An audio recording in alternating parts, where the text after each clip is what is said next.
नमस्कार दोस्तों, आपका स्वागत है। आज की ये जो कहानी है दोस्तों, वो कॉन्वर्सेशन विद सोल इस किताब से हमने ली गई है। ये जो कहानी है दोस्तों, इस किताब में जो थेरेपिस्ट है उसने कुछ आत्माओं से उनको उनके साथ संपर्क करके उनको बहुत सारे महत्वपूर्ण सवाल पूछे थे और उन आत्माओं ने भी बहुत अच्छे से उसका जवाब दिया है। तो इसको हम देखने की कोशिश करेंगे। आज की ये जो कहानी है दोस्तों, वो एक इंसान की है और उसने बहुत महत्वपूर्ण ऐसे सवाल पूछे। तो उसको उसका उसने क्या पूछा और उसने किस तरीके से जवाब दिया, इसको हम देखेंगे दोस्तों। सबसे पहले उस आत्मा को ये पूछा गया दोस्तों, उस थेरेपिस्ट ने उसने कुछ इस तरीके से पूछा कि तुम पृथ्वी पर कब गए थे और तुम्हारी मृत्यु कब हो गई थी।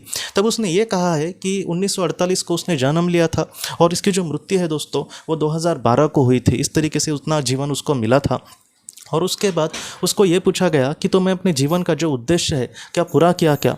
तो उसने ये कहा कि नहीं, मेरे जीवन का जो उद्देश्य है वो अच्छे से मैंने पूरा नहीं किया। तब उसको ये पूछा गया कि तुम्हारे जीवन का आखिर उद्देश्य क्या था।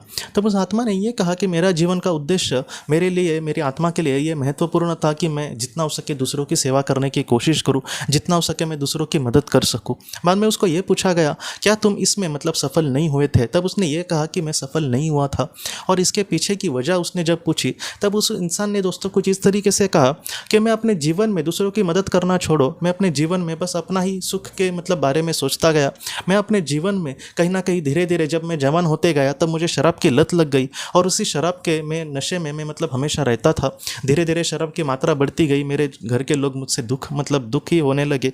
इन सारी चीज़ों की वजह से मैं जो भी मैंने सोचा था उससे एकदम पूरे तरीके से विरुद्ध दिशा में मैं जा रहा था। अपने जीवन का उद्देश्य छोड़ो, मैं अपने जीवन शांति से जी भी नहीं पा रहा था और मेरे जो करीबी लोग हैं मैं उनको भी दुख दे रहा हूँ। इस तरीके से उसने अपने जीवन को जिया था। बाद में उस आत्मा को ये पूछा गया कि इसमें इन सारी चीज़ों में तुम्हारी सबसे बड़ी गलती क्या थी। तब उस इंसान ने ये कहा कि मुझे जो भी मेरी बड़ी सबसे गलती थी वो थी शराब पीना। और इन सारी चीज़ों में अगर कोई इंसान मुझे कहता कि तुम इन सारी चीज़ों को मत करो, ये अच्छी बात नहीं है। तब उसने ये कहा है कि मेरे मन में बहुत अहंकार भी था कि मैं तुम कौन होते हैं मुझे कहने वाले, मैं तो अपने पैसे की पीता हूँ। इस तरीके से उसके विचार थे। और बाद में उसको ये पूछा गया कि ये जो तुम्हारा जाने का समय था क्या वो पहले से तय था। तब उस इंसान ने यह कहा कि ये जो समय था मेरा पहले से तय नहीं था, मुझे और भी कुछ साल जीवन मिला था, लेकिन मैं अपने जीवन में कुछ भी अच्छा नहीं कर रहा था और जितना हो सके मेरे हाथों से पाप ही बढ़ रहे थे और जितना हो सके मैं अपने उद्देश्य से एकदम भटक ही रहा था। इन सारी चीज़ों के वजह से मुझे यहाँ पर फिर से जल्दी बुलाया गया ताकि मेरे हाथों से और पाप ना हो। और जो शराब की मात्रा थी वो मेरे शरीर को बहुत ही ज़्यादा बुरा परिणाम उसका ला रही थी। तो इस तरीके से उसने बातें कही। बाद में उसको ये पूछा गया दोस्तों कि जब तुम इस दुनिया से चले गए तो वहाँ पर तुम्हारे साथ क्या हुआ। तब उसने ये कहा कि सबसे पहले मेरे सामने एक सुरंग आई और उस सुरंग के आखिर में एक प्रकाश था। और जब वो प्रकाश में मैं चला गया तब मैंने एक आत्मा को देखा, वो मेरी मार्गदर्शक आत्मा थी। वो मुझे एक बहुत बड़े सभा में लेकर गई जहाँ पर बहुत बड़ी बड़ी आत्माएं मुझे कुछ सवाल पूछ रही थी।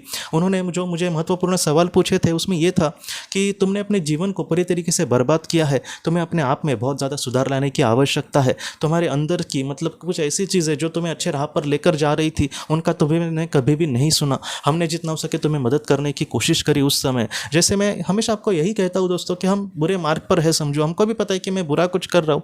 ऐसे समय में अगर कोई हमें समझाए तो आप उन लोगों को मत देखना, आप यही देखना कि मेरा सर्वशक्तिमान ईश्वर या फिर मेरा जो जिनको मेरी सच में कहीं ना कहीं केयर है वो लोग मुझे उस तरीके से कह रहे हैं। इस तरीके से आप देखने की कोशिश करना। तो ये जो सारी चीज़ें हैं वही हमारे लिए करने की कोशिश करते हैं कि हम कहीं ना कहीं रास्ते पर अच्छे चले जाए। तो इसी तरीके से उस इंसान के साथ भी हुआ था कि वो अच्छे रास्ते पर बढ़े, लेकिन वो उनकी बातें ज़रा भी सुनने में इंटरेस्टेड नहीं था उस समय जब वो पृथ्वी पर जिंदा था। और जब वो उस सभा में था कि जहाँ पर बड़ी बड़ी आत्माएं उसको समझा रही है कि तुमने अपने जीवन को इस तरीके से क्यों जिया, तब वो इंसान ये कहता है कि आज मुझे सच में बहुत ही ज़्यादा पछतावा हो रहा था। मुझे ये लग रहा था कि काश मैंने अगर अच्छी ज़िंदगी जी होती तो आज ये लोग मुझे शाबाशी देते कि कितनी अच्छी तुमने ज़िंदगी जी है, लेकिन ये जो सारी चीज़ें हैं मुझे पृथ्वी पर आखिर क्यों पता नहीं चल गई। तो इस तरीके से होता है दोस्तों, हमारे जीवन में हम कुछ बुरे रास्ते पर भटक रहे हैं। जो भी इंसान कुछ बुरा करता है उसको यही लगता है कि मैं तो अच्छा हूँ, लेकिन जब आत्मलोक में हम चले जाएंगे और हमें अपनी गलतियाँ दिखाई जाएंगी दोस्तों, तब हमें पता चलेगा कि हम कितने बुरे थे। इसलिए जितना हो सके दोस्तों आज ही हम कहीं ना कहीं जागरूक होकर अच्छे काम करने लगे तो हमारा आत्मा के लिए ये सारी चीज़ें महत्वपूर्ण है। और उसके बाद उसको ये पूछा गया दोस्तों कि हो सभा की आत्माओं ने और तुम्हें कुछ कहा क्या? तब उसने ये कहा कि थोड़ा उसको समझाया गया बड़ी बड़ी आत्माओं ने। बाद में उसकी जो मार्गदर्शक आत्मा थी उसको एक अलग जगह पर लेकर गई। वहाँ पर वो ये कहता है कि मेरे अंदर जो भी बुरी चीज़ें थी, जैसे अहंकार हो या फिर और भी जो चीज़ें थी, आलस वगैरह, इन सारी चीज़ों को कहीं ना कहीं निकाला गया और मुझे मेरे अंदर कहीं ना कहीं पॉजिटिविटी भरी गई। और उसके बाद मेरी जो आत्मालोक का मेरा घर था वहाँ पर मुझे भेजा गया। और उसके बाद दोस्तों जो मतलब उसको ये पूछा गया कि अब तुम्हारा आगे किस तरीके से वहाँ पर सफ़र चालू है। तब उसने ये कहा दोस्तों कि अब मैं यहाँ पर बहुत सारी चीज़ें सीख रहा हूँ और जब मेरा समय आएगा तब मैं फिर से जन्म लेने के लिए तैयार हो जाऊँगा। और उसके बाद में ये पूछा गया कि तुम्हारे आगे के जीवन का मतलब चयन क्या होगा या फिर आगे के जीवन का उद्देश्य क्या होगा। तब उसने ये कहा कि ये जो मेरा अधूरा उद्देश्य रहा है उसको भी मुझे पूरा करना होगा और उसके बाद मुझे और भी, जैसे धैर्य का उसको परीक्षा दी गई थी अगले जीवन के लिए, तो उसको भी मुझे पूरा करने की कोशिश करनी होगी। तो इस तरीके से हो सकता है कि दो उद्देश्य मेरे आगे के जीवन के लिए हो, लेकिन इसमें और भी बहुत सारी चीज़ें होनी है, तो उसको भी मुझे चयन करना होगा। तब उसको ये पूछा गया दोस्तों कि अगले जीवन को क्या तुम ही खुद चयन करोगे? तब उसने ये कहा कि जब हमारी आत्मा एक उन्नति के ऊंचे स्तर पर जाएगी तब हम अपने जीवन को हम किस तरीके से जीना है इसको चयन कर सकते हैं। लेकिन मेरी आत्मा जिस अभी लेवल पर है वहाँ पर मेरी जो मार्गदर्शक आत्मा है, जो गार्डियन सोल है, वही कहीं ना कहीं मेरे जीवन के चुनौतियों को या फिर किस तरीके से इसको होना चाहिए उसका चयन करेगी। तो इस तरीके से उसने जवाब दिए है। और बाद में उसने आखिर में यही कहा है कि अभी मेरा पुनर्जन्म लेने का अभी समय नहीं आया, लेकिन मेरी मार्गदर्शक आत्मा इन सारी चीज़ों का जब मतलब चीज़ों का चयन करेगी और बाद में मुझे समझा कर कहेगी, और उसके बाद वो जब कहेगी तब मैं जन्म ज़रूर लूँगी। और जितना हो सके अगले जीवन में मैं उसको वेस्ट नहीं करूँगी, जितना हो सके मैं अच्छे से कार्य करके अपने जीवन में सफल होकर दिखाने की कोशिश करूँगी। तो उस तरीके से ये आत्मा की कहानी है। ये जो आत्मा की कहानी है बहुत बड़ी हमें सीख देती है कि जितना हो सके जीवन में हमारे सुख आए दुख आए, लेकिन हमें कभी भी गलत नहीं होना दोस्तों। हम लोगों की क्या गलती है, पहले भी मैं ऐसे ही करता था कि कोई एक इंसान को हम देखते हैं हमारे आजू बाजू की जो बुरा है और जो बहुत ही सुख से जी रहा है, तो हमको यही लगता है कि वो कितना बुरा है और वो कितना सुख से जी रहा है, और हम लोग यहाँ पर सच्चाई की वगैरह बात करते हैं। लेकिन दोस्तों ये तब तक ही सच है जब तक हम पृथ्वी पर है, लेकिन आत्मलोक में सच्चाई की ही कीमत होती है। हो सकता है कि हमारे जीवन में कुछ ऐसे भी लोग हो कि जो बहुत ही मतलब अच्छे हैं, लेकिन जो बहुत ही गरीबी में और बहुत ही बुरी ज़िंदगी जी रहे, लेकिन ऐसे लोग जब आत्मलोक में जाएंगे तब उनसे अमीर कोई भी नहीं होगा। और ऐसे जो लोग मतलब जिनको हम देखकर ये बोलते हैं कि ये लोग कितने बुरे हैं और कितने मज़े में जी रहे, ऐसे लोग जब आत्मलोक में चले जाएंगे तब हमको ये पता चलेगा कि उनको अभी भी हज़ारों जन्म लेने हैं, और उस हज़ारों जन्मों में हो सकता है कि उनके जीवन में बहुत ज़्यादा दुख आए। इसलिए जितना हो सके दोस्तों अच्छे कर्म से हमें आगे बढ़ना चाहिए। अगर हमारे हाथों से, जैसे यही जो इंसान था उसको बहुत ज़्यादा पछतावा हुआ कि उस मतलब कहीं ना कहीं वो शराब में इतना क्यों डूबा, जिसके वजह से उसने अपने लोगों को दुख दिया या फिर उसके जीवन का उद्देश्य भी पूरा नहीं हुआ, उसके जीवन में उसको जल्दी पृथ्वी से जाना पड़ा। तो इन सारी चीज़ों को हम यही मैसेज ये ले सकते हैं दोस्तों, यही हमें सबको ये संदेश है कि हम शराब जैसी चीज़ या फिर और भी कैसी कोई भी चीज़ हमारे हाथों से ना हो जो हमारा ही नुकसान करे, जो हमारे परिवार को दुख दे। जितना हो सके दोस्तों अच्छे कार्य से अगर हम आगे बढ़ेंगे, हमारे जीवन में जो भी चुनौतियाँ है, हमारे जीवन में हमारे अंदर की ताकत जिस तरीके से अच्छे से परिस्थिति से लड़ के आगे बढ़ सकती है, उस तरीके से हमें अपने जीवन में आगे बढ़ना होगा। कभी भी हारना नहीं है, कभी भी परिस्थिति के सामने हमें मतलब घुटने नहीं टेकने। जितना हो सके दोस्तों इन सारी चीज़ों में आगे बढ़ना है। कुछ ऐसे लोग हैं दोस्तों जो मतलब 20-20 साल से शराब पीते थे, लेकिन धीरे धीरे उन्होंने मतलब छोड़ दी पूरे तरीके से। तो ऐसे जो लोग हैं दोस्तों हमें यही सिखाते हैं कि ये संभव है।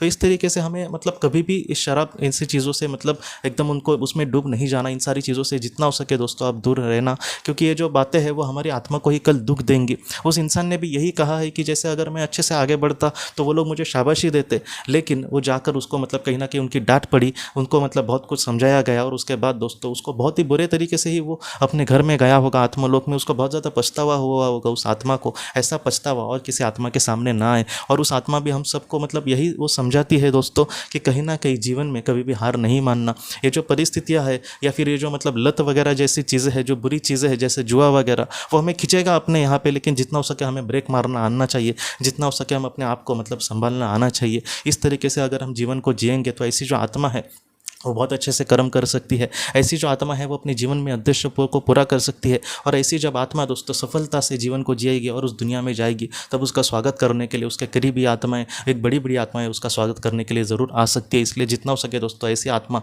बन के हमें जीवन में आगे बढ़ना है दोस्तों। तो दोस्तों हम अपने अगले वीडियो में मिलते हैं। आप अपने परिवार का ख्याल रखना। आपका बहुत बहुत धन्यवाद।